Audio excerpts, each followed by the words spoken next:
Muito bem, vamos manter nossas Bíblias abertas para 2 Coríntios capítulo 2.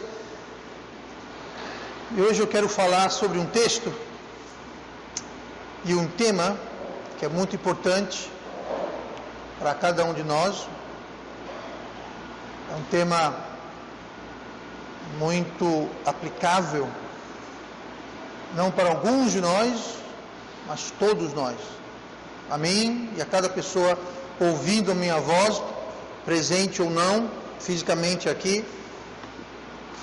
2 Coríntios 2, nós lemos agora há pouco, no versículo 10, e a quem perdoardes alguma coisa, também eu, porque o que eu também perdoei, se é que tenho perdoado por amor de vós, o fiz na presença de Cristo.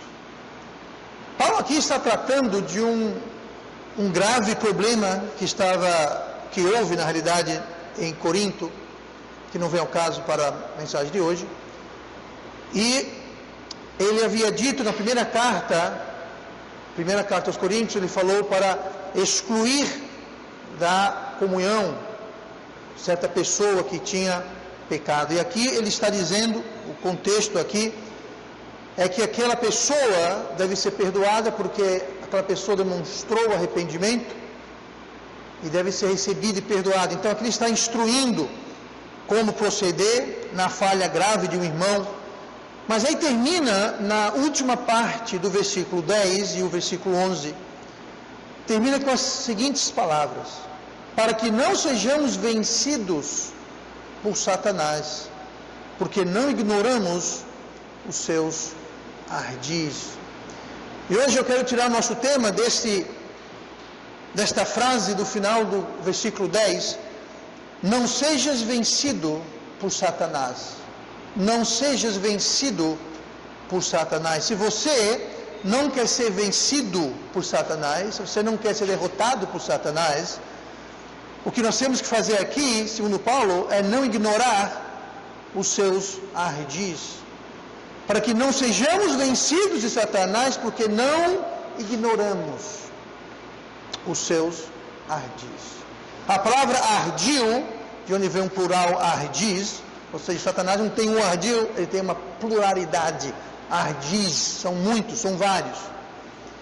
No dicionário, a palavra ardil traz a seguinte definição. A primeira: ação que se vale de astúcia e manha.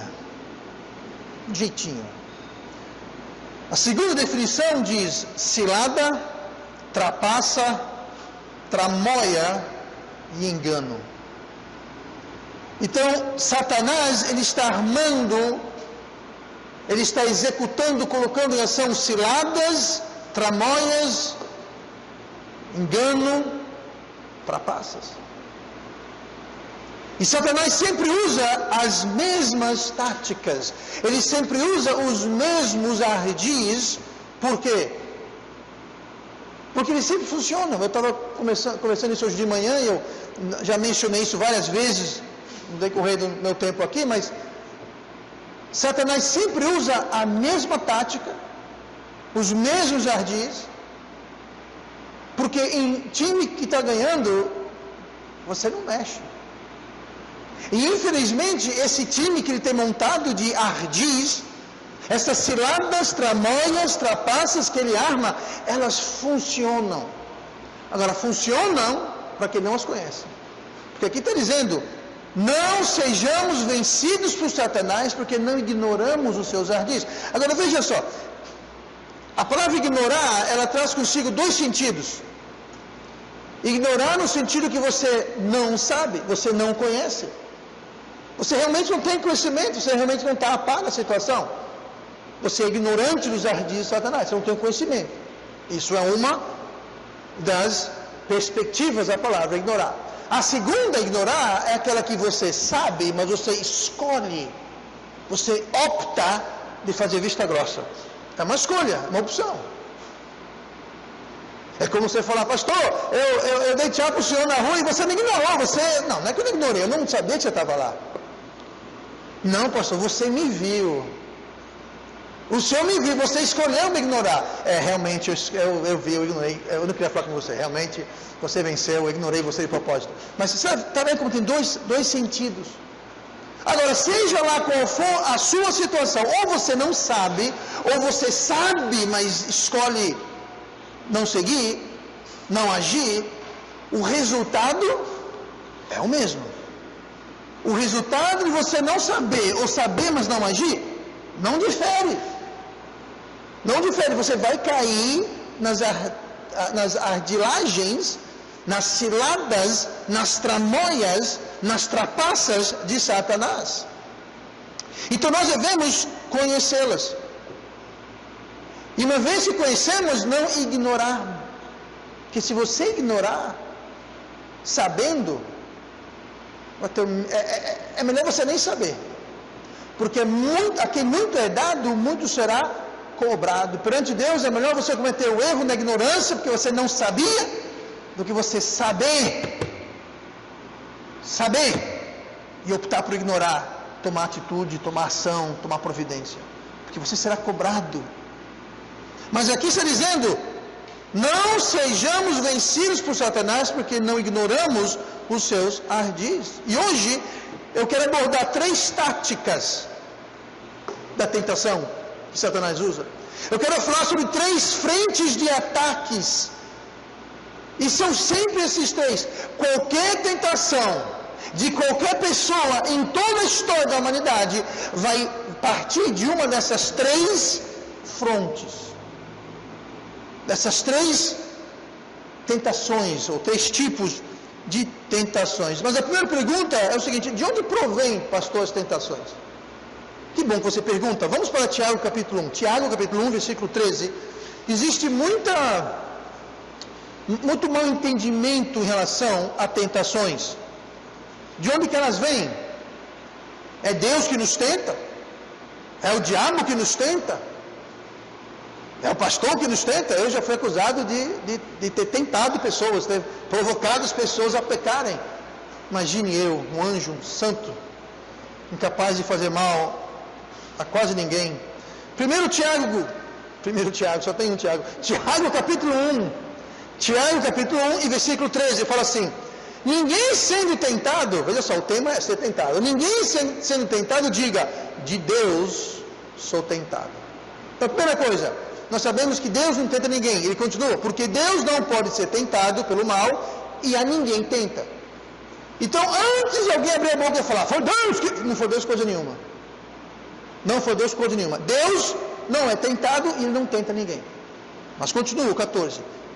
Mas cada um é tentado, vamos ver aqui como é que é essa história. Cada um é tentado quando atraído e engodado pela sua o quê? Própria concupiscência. Própria. Sabe de onde vem a sua tentação e a minha tentação? De nós. De nós mesmos. Não é Deus que tenta. E eu digo mais, não é o diabo que tenta. Como é que é, pastor? O diabo não tenta. A tentação parte de nós. O que Satanás faz é, ele cutuca, ele desperta, ele tenta conectar o mal que existe no mundo com o mal que existe no nosso coração. Ele quer ser aquele cabo, aquele fio que vai unir a maldade do nosso coração e a maldade que existe no mundo, mas a tentação, ela vem de nós mesmos, está aqui, ó. Mas cada um é tentado quando atraído, engodado pela sua própria concupiscência. Própria, a minha, a sua. Não esquecendo Jeremias 17, versículo 9. Enganoso é o coração mais do que todas as coisas. Pastor, o que quer dizer mais do que todas as coisas? Mais do que todas as coisas quer dizer mais do que todas as coisas. Ou seja, não há nada mais maldoso do que o coração do ser humano. Uau! Eu não estou dizendo que é o coração da pessoa sentada ao seu lado, na sua frente, atrás de você. Eu estou falando que o seu coração, o meu coração, é a coisa mais maldosa no mundo. O que está dizendo aqui? Enganoso é o coração mais que todas as coisas e perverso. Não só enganoso, ele é perverso. Perverso é maldoso multiplicado por N. Maldoso e perverso, quem o conhecerá? Você pensa que você conhece o seu coração? Você não conhece o seu coração.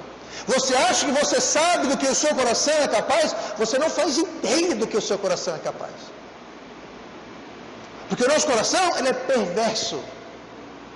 Ele é enganoso, ele quer enganar você. Eu já vi pessoas dizer, pastor, porque eu vou para o céu. Para o céu, eu vou para o céu. Que maravilha. Por quê? Pela bondade do meu coração. Eu falei, Gente, se for depender da bondade do nosso coração para ir para o céu, não vai ninguém. Porque o nosso coração não é mau, ele é perverso. Mais do que mau, ele é perverso. Perverso quer dizer pervertido, quer dizer que ele não sempre foi, ele não foi criado. Deus não criou um homem com coração perverso, mas o pecado perverteu, desconfigurou, desvirtualizou o nosso coração para algo perverso e enganoso. Mais do que todas as coisas. Não tem nada mais perverso do que o coração do ser humano.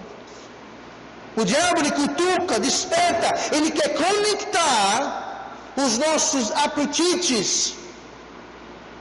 Ele quer juntar os nossos apetites com o mal que existe no mundo. E quando ele faz aquela conexão, surge o pecado. No dicionário, a palavra apetite significa desejo, vontade, significa disposição e ânimo. Satanás deve vir cutucar, instigar, provocar você e eu. E ele vai usar 3 frontes, 3 ataques. E o primeiro ataque que ele vai atacar o primeiro apetite que ele vai atingir, e é sempre nessa ordem. Não existe tentação, não existe pecado no mundo, na história de toda a humanidade, desde Adão e Eva até o último, que não se encaixe em um desses 3 ataques ou apetites que eu vou mencionar esta noite. Olhe comigo para 2 Samuel capítulo 11, versículo 2. 2 Samuel, lá no Velho Testamento, 2 Samuel capítulo 11, versículo 2. Se você está vindo às quartas-feiras, você vai reconhecer 2 Samuel capítulo 11 como sendo justamente o trecho que estamos estudando sobre a vida de Davi. Pois bem, o primeiro ataque que Satanás vai fazer, ele vai atacar, ele vai usar o seu apetite físico. Ele vai atacar o seu apetite, a sua carne. Olha aqui, 2 Samuel 11, 2. E aconteceu que numa tarde Davi se levantou do seu leito e andava passeando no terraço da casa real, e viu no terraço uma mulher que se estava lavando, e era esta mulher muito formosa à vista. A primeira linha de ataque que Satanás vai utilizar vai ser a carne. Apetites físicos. Na hora da tentação, muitos, eu diria a grande maioria, eu não quero dar um número aqui, porque eu não tenho com tal precisão, mas a grande maioria, 70%, 80%, talvez mais, nesse primeiro ataque, nessa primeira rajada que atinge a carne, cai. De cara, cai. Sucumbem. Não resistem ao apetite físico, aquele desejo, aquela vontade física. Foi assim com Davi. Eu estou dizendo que Davi, que venceu Golias, o gigante com a armadura e a espada e a lança, que fazia todo o exército de Israel tremer, Davi não tremeu. Davi resistiu, enfrentou e venceu. Mas ele não resistiu a um rabo de saia. Ele venceu o gigante, mas caiu por causa de uma mulher. Vejam só. Um apetite físico. Mas não foi só Davi. Olha o versículo 4. 2 Samuel 11, versículo 4. No versículo 2, ele viu. E no versículo 4 diz: então enviou Davi mensageiros e mandou trazê-las, e ela veio, e ele se deitou com ela. Ele resistiu o gigante, mas não resistiu o rabo de saco. Mas não foi só Davi não, gente. Não foi só Davi. Nós temos muitos exemplos, não vou abordar todos, então a gente não vai embora hoje. Mas nós temos Esaú, irmão de Jacó, que não resistiu à fome, um apetite carnal. Ele não resistiu à fome, e naquela tentação ele trocou a sua primogenitura, a sua herança, o seu direito, por um prato de lentilhas. Um apetite físico, fome. Nós temos Judas, que não resistiu a 30 peças de prata e entregou o Messias. Ele não resistiu. A Bíblia nos diz que Judas sempre foi o ladrão, ele roubava da bolsa, ele era o tesoureiro, mas ele ia lá no dinheiro lá dos discípulos e roubava. Ele não resistiu à oportunidade de fazer 30 peças de prata. Os discípulos, Jesus os chamou na última noite, antes de ser crucificado, a orar com ele no jardim de Getsemane. Enquanto Jesus orava sozinho, eles sucumbiram e dormiram. Não resistiram ao sono, ao apetite físico. A primeira linha de ataque vai ser o físico, vai ser a carne. E Jesus orou sozinho aquela última noite. Suou gotas de sangue, tamanho era o aperreio dele. E voltou repetidas vezes: não puderam vigiar comigo umas poucas horas. Da última vez ele falou: basta, vamos embora. A primeira linha de ataque, onde a maioria de nós caímos, é o físico, é a carne, é o apetite físico de uma forma ou de outra. Acã, no Velho Testamento, não resistiu o tesouro de Jericó, que pertencia a Deus, foi lá e tomou. Todos estes e tantos mais não resistiram. Se responda uma coisa: e você? Qual o apetite físico que vai derrubar você? Que você não vai resistir, você vai cair, você vai sucumbir? A primeira linha de ataque, a primeira tática vai se atacar o apetite físico da carne. Você vai resistir? O que vai derrubar? O diabo vai vir despertar, ele vai tentar conectar o nosso coração ao mal. Agora veja, toda tentação é um apetite normal, é um apetite correto, que foi deturpado, é um apetite justo e bom, mas que foi desconfigurado, foi pervertido. Assim como nosso coração é perverso, pois é, uma tentação é um apetite que foi pervertido pelo diabo. E agora esse apetite pervertido pelo diabo está fora da vontade de Deus, fora do tempo de Deus e fora da maneira de Deus. Ou seja, o apetite correto sempre esteve lá. Gente, Esaú sucumbiu à fome. Algum problema? É pecado ter fome? Não. É pecado dormir? Não. É pecado você se deitar com uma mulher? Não, quanto que ela seja sua mulher, com quem você casou. Seria errado você querer fazer dinheiro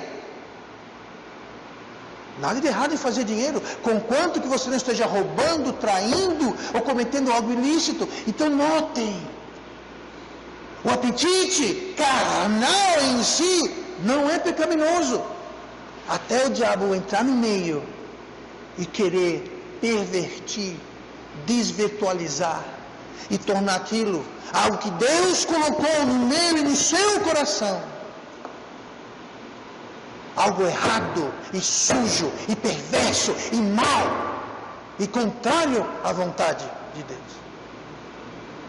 Mas toda tentação, ela provém de um apetite saudável, bom, que Deus colocou lá. E que o diabo quer perverter e transformar. Ele quer aviltar, tornar vil. Esse é o trabalho de Satanás. Todo apetite físico pode ser plenamente satisfeito dentro da vontade de Deus. Já pensou nisso? O problema não é o apetite. O problema é como. É a maneira. É o quando. É o com quem. É o porquê. Isso faz toda a diferença. E o diabo vai vir. Ele vai vir justamente para tentar complicar a sua vida. Então entenda mais uma vez. Eu vou ler aqui Tiago capítulo 1.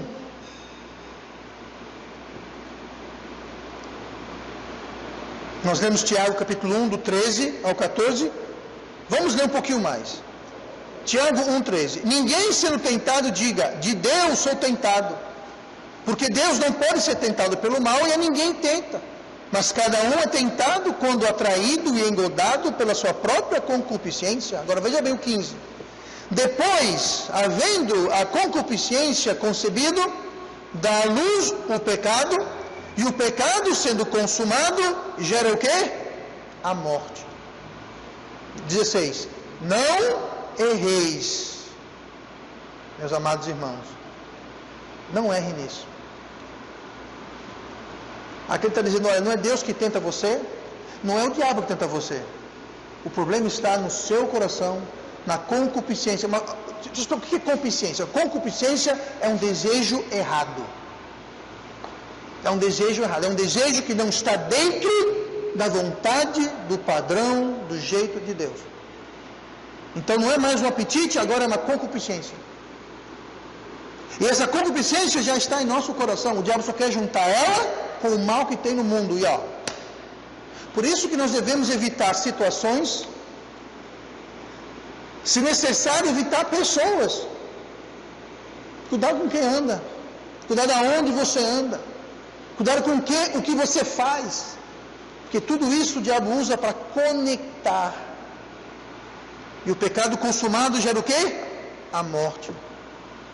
Não seja vencido por Satanás. Ele veio para matar e destruir. O fruto dele é muito cheiroso, muito bonito, muito saboroso. Mas quando você dá a primeira mordida, você vai encontrar meia minhoca. Porque a outra metade está na sua boca. Todos os frutos do diabo são bichados. Todos. Todos. Todos. Ele não veio senão para matar e para destruir. Olhem comigo para 1 Crônicas, capítulo 21. 1 Crônicas, capítulo 21. O primeiro ataque, onde a maioria cai, a maioria sucumbe,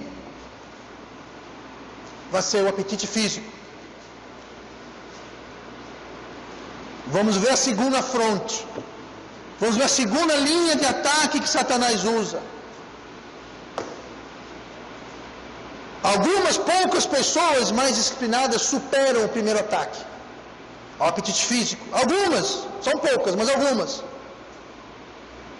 Dessas poucas que superam a primeira linha de ataque, algumas superam a segunda. Muitas caem na segunda. E muitos caem na primeira e na segunda, causando um dano maior. 1 Crônicas, capítulo 21. Eu vou ler o versículo 1 ao 3, acompanhem comigo. Então Satanás se levantou contra Israel e incitou Davi a numerar Israel. Mais uma vez, vamos usar Davi como nosso exemplo. Desculpa aí, Davi, no céu. Agora pisou na bola, fazer o quê, né? Estamos aqui usando você como está na Bíblia. Mas veja só.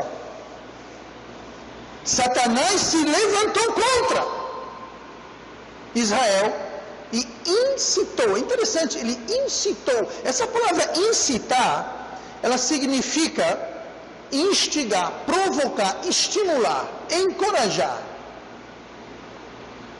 Satanás se levantou contra Israel e foi futucar Davi. Foi provocar Davi a fazer o quê? A numerar a Israel. Versículo 2. E disse Davi a Joabe e aos maiorais do povo: Ide, numerai a Israel, desde Berseba até Dan, e trazei-me a conta para que saiba o número deles. Então disse Joabe: O Senhor acrescente ao seu povo 100 vezes tanto como é. Porventura, ó rei meu senhor, não são todos servos do meu senhor? Por que procura isto o meu senhor? Por que seria isso causa de delito para com Israel? Não sei se vocês perceberam aqui, mas Job está dizendo: Ó Davi, faz isso não. Faz isso não. Ele falou aqui, olha, por que seria isso causa de delito contra Israel? Note que ele não está fazendo pergunta. Pode ver, não tem ponto de interrogação. Ele não está perguntando por que seria. Não, ele está dizendo, isso seria. Fala, rei, não faça isso, porque isso seria causa de delito para Israel. Rei, se você contar ao povo, isso vai ser ruim para Israel, vai ser um delito para Israel. Faz isso não. Agora, se Joabe, que era o general do rei, sabia que era errado, o rei sabia que era errado. Tanto que Joabe falou: por que está fazendo isso, cara?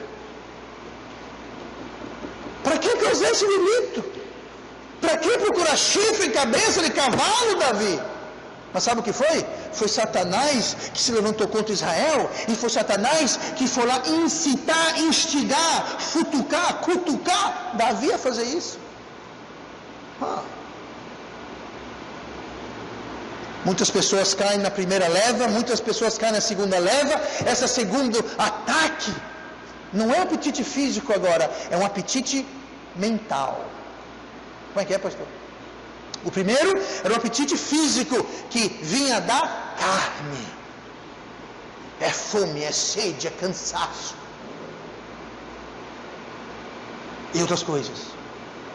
Aqui é um apetite mental que provém da alma. Não é o corpo, é a alma. Da alma.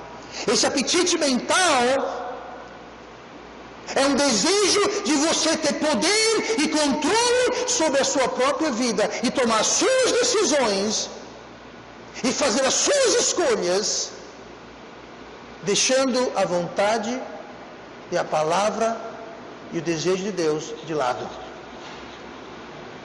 Esse é o desejo mental, é a tentação mental. O diabo vem e fala: olha, por que você não faz assim, hein? Não, porque Deus quer que eu faça assado. Que Deus, coisa nenhuma, faça o que você quer, cara. Você não quer fazer? Então faz. Que Deus, coisa nenhuma, quem Deus sabe nada. Faça o que você quer. Você decida. É a sua vida. Tentação de um apetite mental. Tomar decisões e escolhas independentes de Deus, da sua vontade, da sua palavra. De novo temos Davi, como eu falei. E o próprio Joabe falou que aquilo era errado. Deus havia dito, olhem comigo lá em Êxodo capítulo 30. Deus havia estipulado uma regra para essa história de contar o povo. Vamos tratar aqui essa questão de contar o povo. Êxodo 30, versículo 11. Deus havia dito para Moisés havia escrito, fazia parte do Pentateuco, fazia parte da lei. E Davi, como rei, ele sabia, ele tinha conselheiros, ele tinha escribas, ele tinha ministros que ensinavam. Davi sabia disso, fazia parte da Constituição, fazia parte das leis do país que ele reinava. Êxodo 30, versículo 11. Falou mais o Senhor a Moisés, dizendo: quando fizeres a contagem dos filhos de Israel, opa, não fez o que Davi fez? A contagem, vamos lá. Conforme a sua soma, cada um deles dará ao Senhor o resgate da sua alma, quando os contares, para que não haja entre eles pragas alguma, quando os contares. Deixa eu explicar isso aqui para vocês. Deixa eu dar aqui o fundo panorâmico da coisa. Quem contava, seja lá se fosse gado, se fosse o que seja, quem contava naquela situação, cultura, economia, era o dono. O dono queria saber quantos bois, vacas, camelos, cabritos, galinhas ele tinha. Então ele contava para saber, ó, tem um 10, tem um 15. Ele contava quantos pés de azeite, pé de oliveira, pé de figo. Quem contava, quem fazia a contabilidade era o dono. E Deus falou, sempre que vocês contarem, vocês podem até contar, mas quando vocês contarem, para que vocês não se esqueçam que eu sou o rei, Israel me pertence a mim. Quando vocês inventarem de contar, para cada um que vocês contarem, cada um vai ter que pagar uma taxa. Fazer uma oferta. Eu gostei da ideia. 1, 2, 3, 4, 5, 6. Rápido o ofertório, gente. Não, estou brincando. Mas é mais ou menos isso. Quer contar? Conte. Agora, para cada um vai ter que fazer uma oferta. Para quê? Para que não haja, diz aqui no versículo 12, para que não haja entre eles praga alguma, quando os contares. Davi mandou contar? Mandou. Deus mandou contar? Não. Houve ocasiões em que Deus mandou contar. Você já ouviu falar no livro de Números? O livro de Números está cheio de quê? Números. Por quê? Porque alguém contou os números. Cada tribo, cada família contou. Tem disso, contou tudinho contado. Deus mandou Davi contar? Não. Davi cobrou ou mencionou fazer uma oferta, como Deus havia dito em Êxodo capítulo 30, versículo 11 e 12? Não. O que Davi estava em essência dizendo é o seguinte: eu sou o rei disso daqui, tudo pertence a mim, pode contar. Joabe instantaneamente falou: ó rei, que o Senhor multiplique seu reino 100 vezes mais. Por que eu vou fazer isso? Para que trazer esse delito contra Israel? Ou seja, você está errado, rei. Mas o rei prevaleceu. Eu não sou o rei? Eu não estou mandando? Faça. Davi foi instigado. 1 Crônicas 21:1. Então Satanás se levantou contra Israel e incitou Davi a numerar a Israel. Primeiro, ele vai vir atrás dos seus apetites físicos, seja lá o que for, ele vai vir atrás do seu apetite físico. Segundo, ele vai vir instigar você, incitar você, provocar você a fazer o que você quiser. Mas Deus não mandou, problema de Deus. Mas Deus proibiu, problema de Deus. Leia a história adiante. Deus falou: por causa disso, Davi, haverá consequências. Escolha aí, o que você quer? Você quer fome, doença ou os inimigos de Israel atacando? Oh Deus, não tem não uma outra escolha não? Que tal um tapinha na mão? Não? Uma bronca, um castigozinho, cadê castigo? Não. Pode escolher, Davi. O seu inimigo vai lhe invadir, vai ter fome na terra, ou vai ter uma doença. Tudo isso porque o diabo, Satanás, instigou Davi. Porque o diabo se levantou contra Israel. O diabo vai se levantar contra você. O diabo vai se levantar contra a sua família. Ele vai se levantar contra a sua futura família. Como? Lhe comprometendo agora.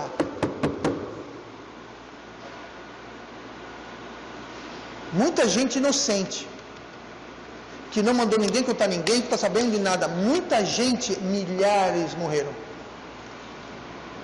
Porque Satanás se levantou contra a nação de Israel e instigou Davi.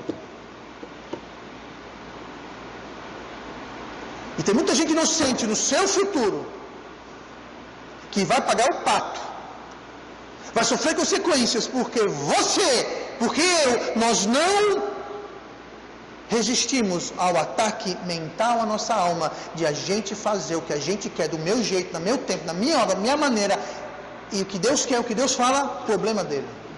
Eu vou fazer o que eu quero, do meu jeito. Eu nunca ouvi falar um crente com essa atitude prosperar, ir para frente, dar certo. Nunca! Sabe por quê? Porque existe um Deus no céu. E a sua palavra é verdadeira. Então, cuidado. Israel pertencia a Deus. E ele não mandou contar nada. Davi não cobrou ou pagou nada pela expiação de cada um contado. Ele decidiu contar. E pagou as consequências. Deus sabia do erro. Lá em 2 Samuel 24, versículo 10. Ele sabia. Olha o que Davi falou aqui. Em 2 Samuel 24, 10. E pesou no coração de Davi. Sabe, quando a gente é crente e a gente peca, o coração pesa. Aquela pessoa que se diz crente, que peca e o coração não pesa, eu não sei não, mas a matemática não está muito boa não. Gente, eu não posso ver o coração de ninguém, então cada um responde por si mesmo, mas se o seu coração não pesa, algo está errado. E pesou o coração de Davi, depois de haver numerado o povo, e disse Davi ao Senhor: muito pequei no que fiz. Ele sabia. Muito pequei no que fiz. Porém agora, ó Senhor, peço que perdoes a iniquidade do teu servo, porque tenho procedido muito loucamente. Boa descrição para quem conscientemente, deliberadamente peca. É loucura. É loucura achar que Deus não está vendo, que Deus vai deixar isso para lá e Deus não vai fazer nada a respeito. É loucura. E Davi falou: o que eu fiz foi uma loucura. Eu sabia disso. Por que eu dominei o povo? Bom, sabe o que foi, Davi? Está dizendo aqui, 1 Crônicas 21, versículo 1. O diabo se levantou contra Israel e instigou você. E Davi era ignorante desse ardil. Ele não se ligou, não se tocou, não percebeu. Joabe percebeu. Joabe percebeu e avisou. Joabe, o seu general, arriscando o pescoço, foi questionar. Você note quando Joabe chegou lá, no versículo 3 de 1 Crônicas 21, falou assim: então disse Joabe, o Senhor acrescente ao seu povo 100 vezes tanto. Ele já começou assim, passando manteiga no pão. Porventura, ó rei, não são todos servos seus? Por que procura isto, meu senhor? Ele está avisando, falando: Davi, o que está fazendo, cara? Por que está procurando? Aqui você não percebe, mas no original hebraico está dizendo: procurando chifre e cabeça de cavalo. Eu estou brincando, não está dizendo isso não. Mas é o que ele está falando, meu filho. Está falando: você está procurando sarna para se coçar, Davi. Ele sabia que era errado, ele foi avisado, e mesmo assim, ele falou: conta. Joabe falou: bom, tu é o rei, vou contar.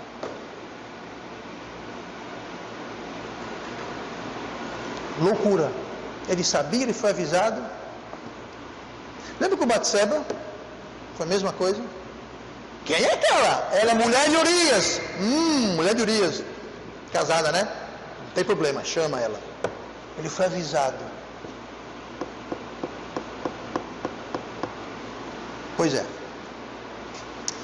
Não só Davi. Coitado de Davi, deixa eu tirar um pouquinho aqui, senão quando eu chegar no céu eu vou ter que me explicar para Davi. Mas pastor, naquele dia só sobrou para mim na pregação? Pois é, Davi, fazer o quê, né? Não foi só Davi que sucumbiu ao apetite mental de querer fazer o que ele queria fazer. Ananias e Safira, lá em Atos, decidiram reter parte do dinheiro. Pedro falou: por acaso o dinheiro não era teu? Alguém mandou você vender ou dar alguma coisa para ninguém? O seu problema é que você decidiu falar que ia dar tudo e reteve parte. Por que não reteve tudo e ficou comigo calado? Sabe o que foi isso? Foi uma tentação de um apetite mental. Resultado, morreram os dois.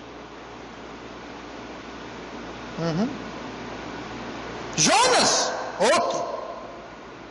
Deus falou, Jonas, vai a Nínive. Nínive, Senhor, é para onde Nínive? É para lá? Eu vou para lá.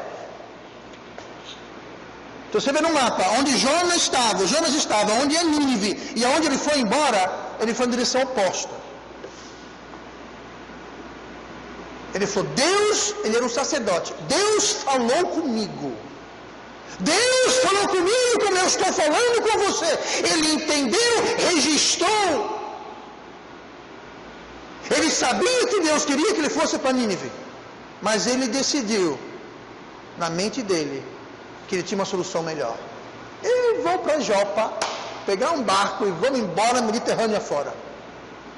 Eu sei disso porque Jopa fica no final do Mediterrâneo. Você não tem como ir para outro canto, senão Mediterrâneo adentro. Resultado dele sucumbir a essa tentação mental, esse apetite mental, Jonas morreu. Não, pastor, Jonas morreu não. Que a baleia, gente, Jonas morreu. Leia lá no livro de Jonas. Jonas morreu. Deus o ressuscitou, mas ele morreu. Jesus falou o quê? Não será dado outro sinal a essa perversa geração, a não ser o sinal de Jonas. Que sinal foi esse? Jonas ficou morto quantos 3 dias na barriga da baleia? 3. Jesus ficou quantos 3 dias mortos na barriga da terra? 3. Jonas morreu. Se Jonas não morreu, então Jesus também não morreu. Jonas foi um sinal, foi um exemplo, foi um tipo do que Jesus faria. 3 dias morto. Leia Jonas capítulo 2, fala claramente, ele entrou no inferno, ele entrou na morte, ele morreu. É só ler o texto, não tem que discutir ou interpretar, está lá, é só ler. Ananias e Safira sucumbiram, morreram. Jonas sucumbiu, morreu. Quem mais? Lúcifer. O belo arcanjo Lúcifer. A luz da alvorada. Aquele que era coberto de instrumentos e pedras preciosas, responsável pelo louvor da presença de Deus, decidiu, na cabeça dele, ser igual ao Altíssimo. Resultado, não mais Lúcifer, agora é Satanás, o enganador das nações.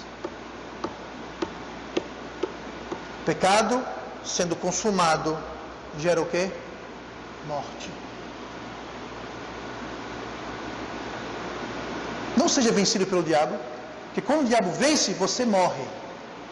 Ou você morre fisicamente, ou alguma coisa, ou coisas na sua vida vai morrer.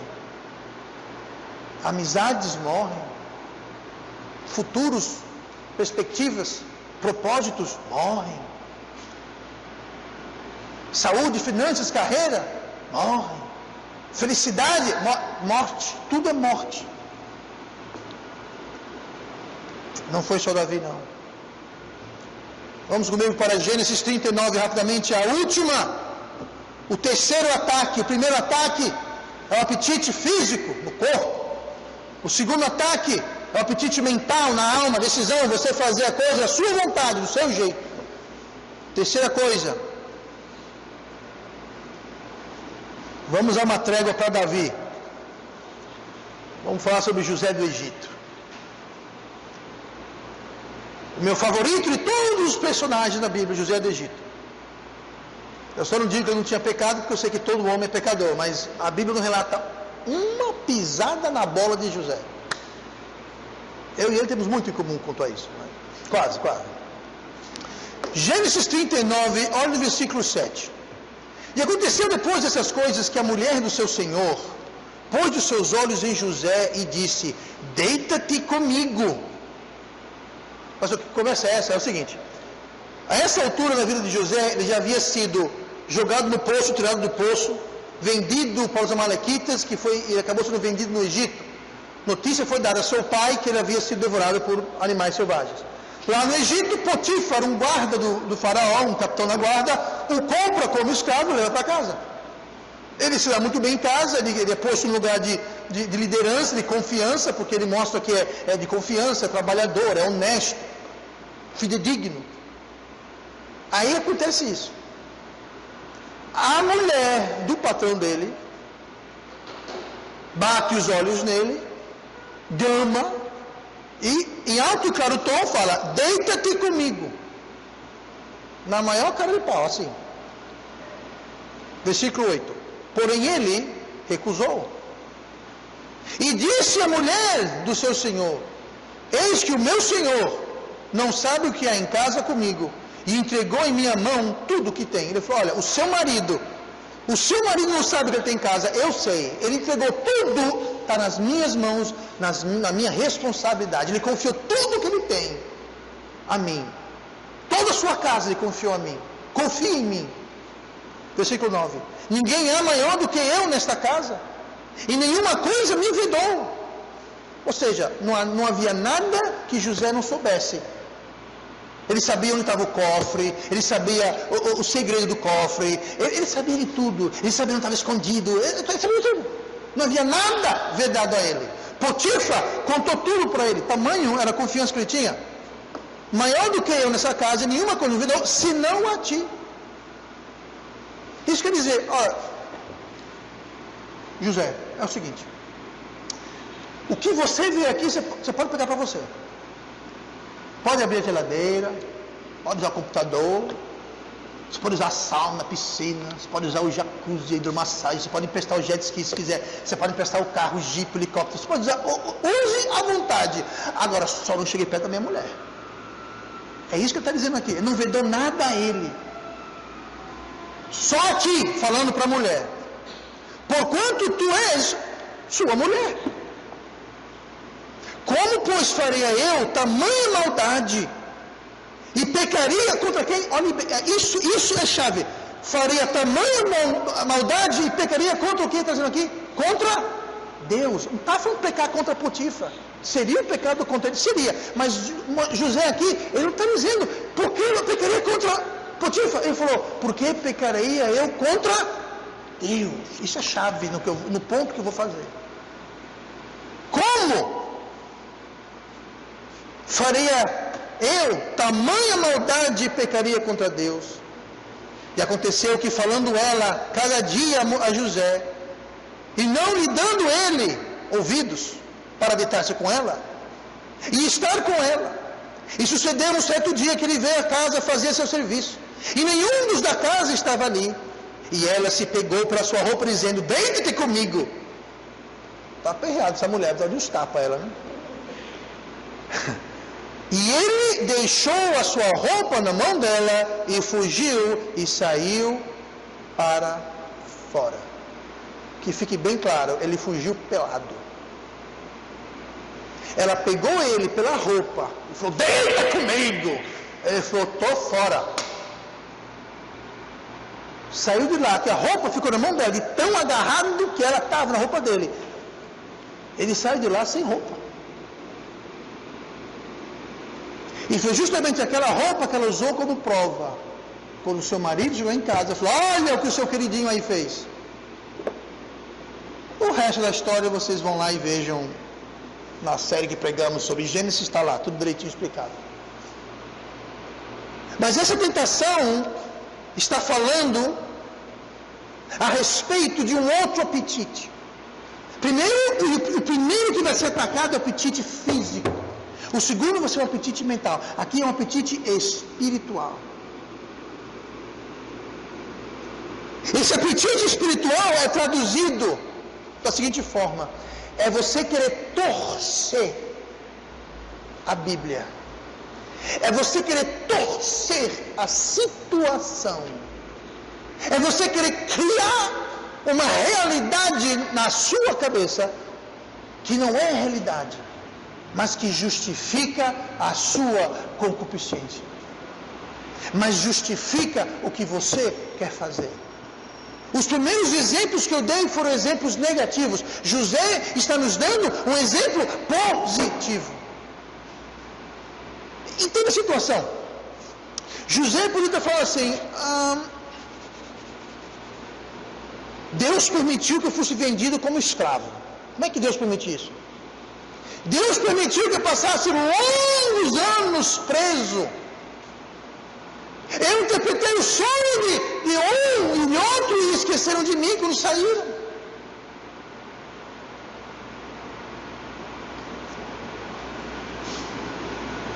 Na vida de Davi, claro, não esse ponto aqui foi antes de ser preso, mas na vida de Davi ele poderia ter justificado dizendo: Deus,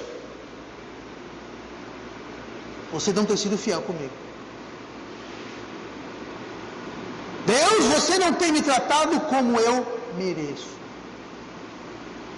Deus, não fui eu quem fui atrás, foi ela que veio a mim. Entendeu como ele... José poderia ter criado uma história romântica de como os seus olhares se cruzaram um certo dia. E o coração fez pititique, pititaque. E aquele amor maravilhoso era de Deus, que é só Deus que permite um romance maravilhoso desse. Só que ela era casada com Potifar. Não, mas amor é lindo, pastor. Love is love. A terceira tentação, o apetite espiritual, é quando você torce a palavra de Deus, a situação, ou seja lá o que for, para satisfazer o seu espírito, você está justificando o seu pecado. Voltemos lá para o versículo 9. Como, pois, faria eu tamanha maldade e pecaria contra Deus?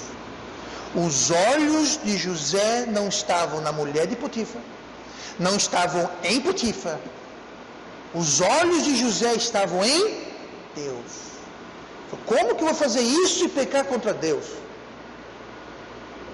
Você acha que o diabo veio e falou: que Deus é esse? Tu é escravo?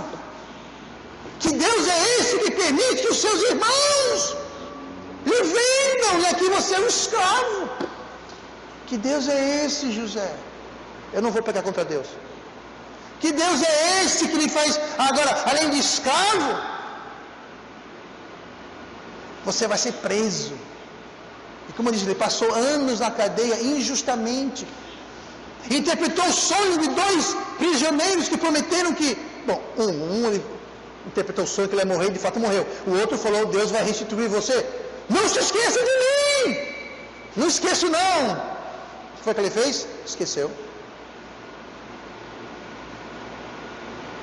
Que Deus é esse, José? Que Deus injusto é esse? Mas José falou: eu não vou pecar contra Deus. Muitas vezes a vida não vai como você e eu queremos que ela vá. Nós achamos que nós merecemos ou deveríamos ter alguma coisa e Deus não está trabalhando no nosso horário. Aí vem aquele apetite espiritual de querer justificar o que nós estamos fazendo, que nós sabemos que é errado. Nós vamos torcer aquilo e tentar pintar aquilo com pincel para que fique uma coisa linda. Isso na minha vida, pastor, foi o que eu já ouvi de crente em pecado, dizendo que foi Deus que fez. Se eu desse um tapa no pé do ouvido de cada um, eu não tinha mais mão, minha mão ia ficar adormecida. Quantas pessoas colocam o pecado na mão de Deus, na boca de Deus? Sabe o que é isso? É o apetite espiritual. É você querer justificar no seu espírito algo errado. Porque você ou eu estamos insatisfeitos, estamos impacientes, estamos rebeldes e decidimos fazer a coisa do meu jeito, da minha maneira, mas não para por aí. Se só parasse por aí, é a tentação do apetite mental da alma. Mas não. O que torna o apetite espiritual é quando a gente passa daí, é a evolução da tentação. Quando a gente passa a justificar, colorir, pintar, passar perfume no que não deveria ser pintado. O que deveria ser confessado e deixado é abraçado, justificado e perpetuado. E dessa situação não sai coisa boa, nunca, jamais. E eu vou além. Se sair coisa boa de situações como essa, então eu rasgo a minha Bíblia e mudo de religião. Eu estou sendo bem enfático para dizer para vocês o quê? Que o diabo tem os seus ardis. Ele quer enganar, ele quer tapear, ele é o mestre do engano.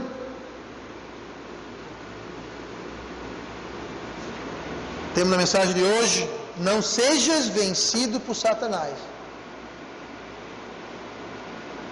Para que não sejamos vencidos por Satanás, porque não ignoramos os seus ardis. Se você ignora os ardis de Satanás, se você ignora os ataques aos seus apetites físicos, aos seus apetites mentais, aos seus apetites emocionais, você vai ser vencido por ele. E quando ele é vencido, você recebe morte, de algum tipo e algum grau na sua vida. E o mais triste, pessoas inocentes no seu futuro e ao seu redor no presente vão pagar o pato. Mas isso não é justo. Quem disse que o diabo é justo? Quem disse que o pecado é justo? Por isso que Paulo fala, para que não sejamos vencidos por Satanás. E nós não somos vencidos por Satanás porque nós não ignoramos os seus ardis. Agora, quando a gente ignora os seus ardis, essa última tentação é aquela enfeitada, aquela torcida da palavra de Deus. Você não vai encaixar a sua vida na Bíblia, você vai forçar a Bíblia a se encaixar na sua vida. Mas não cabe, eu dou um jeito. Eu vou cortar daqui, tiro um pouquinho dali, eu dou um jeito. Vai caber, não se preocupe, pastor. Vai caber. É o terceiro apetite. É você forçar a goela abaixo, a sua vontade. O triste, que a goela é a sua goela, é a nossa goela. É a gente que vai engolir. Voltando a José, José humildemente resistiu.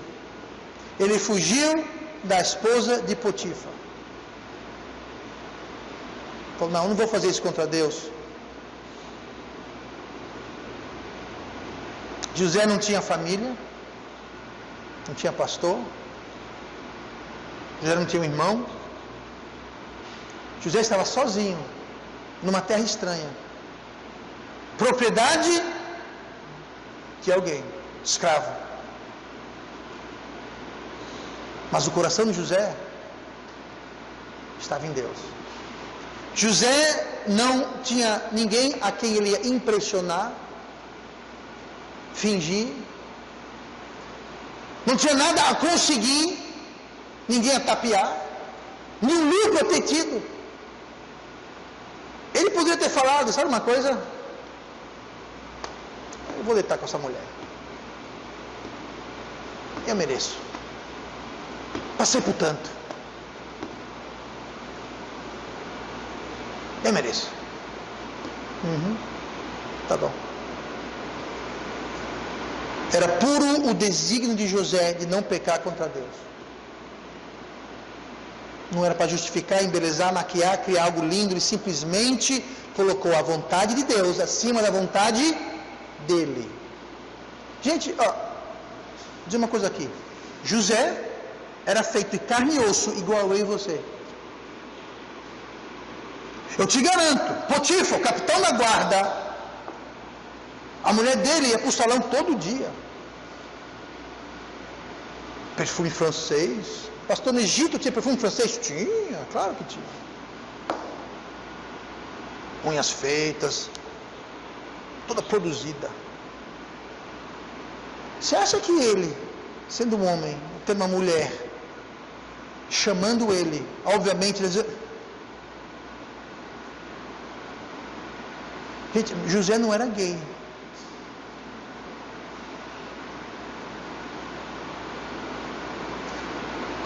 A gente lê isso na Bíblia, a gente, sabe, se coloca a situação dele. Ele fugiu e fugiu nu.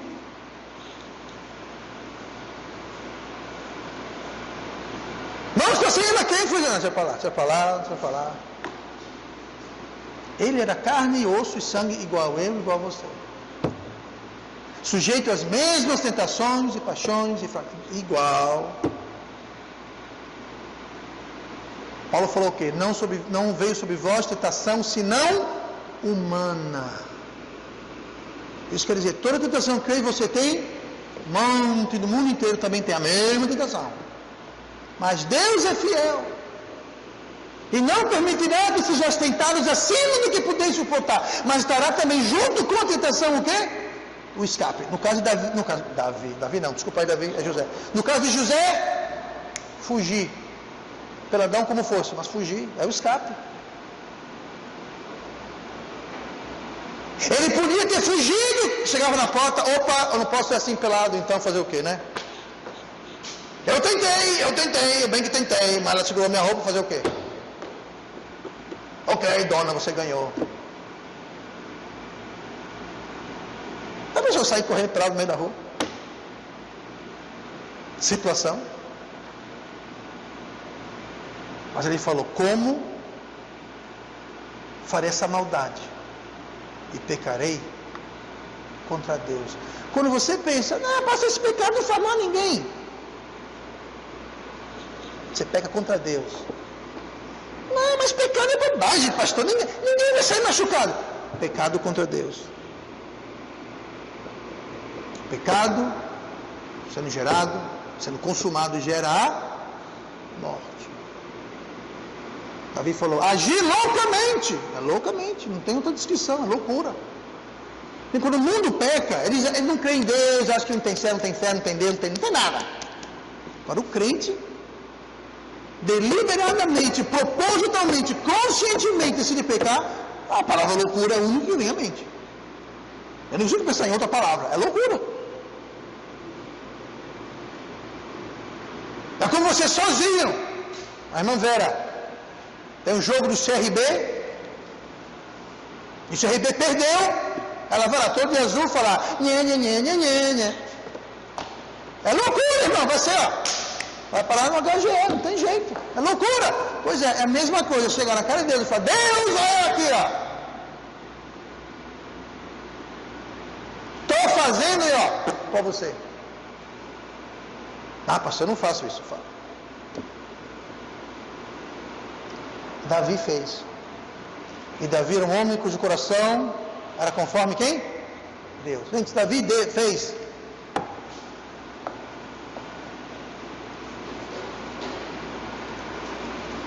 Sabe quem mais aceitou a vontade de Deus sem justificativas? Aquele a quem Jesus representa, aquele a quem José representa, Jesus. Orando no jardim de Getsemane, Jesus falou o seguinte, Lucas 22, 42. Pai, se queres, passa de mim este cálice. Todavia, não se faça a minha vontade, mas a tua. Ó, que o povo de Deus aprendesse. Para Deus, seja feita a sua vontade. Deus, eu não estou gostando do que eu estou vendo, Deus. A situação que eu me encontro não é o que eu desejava. Mas Deus, seja feita a tua vontade. A tentação espiritual fala, Deus, vai ser feita a minha vontade. Nem que eu tenha que torcer a tua palavra, torcer a minha situação, fazer do profano santo e do santo profano, mas o que eu quero vai rolar, custe o que custar. Só que vai custar muito mais caro do que a gente imaginava. Não seja ignorante dos ardis de Satanás. Ele vai atacar nos apetites físicos, mentais e espirituais. Ele vai atacar a sua carne, a sua alma e o seu espírito. E apetites descontrolados se alastram, espalham e contaminam toda a sua vida, toda a sua decisão, a sua própria visão, você não enxerga mais direito. E as consequências são muitas e duradouras. O preço é caro e inevitável. E quem ignora e deixa de lado e não presta atenção aos ardis de Satanás, vai sim ser vencido. E vai sim cair vítima nas artimanhas do nosso inimigo. E vamos orar. Pai amado, Deus querido, obrigado pela tua palavra.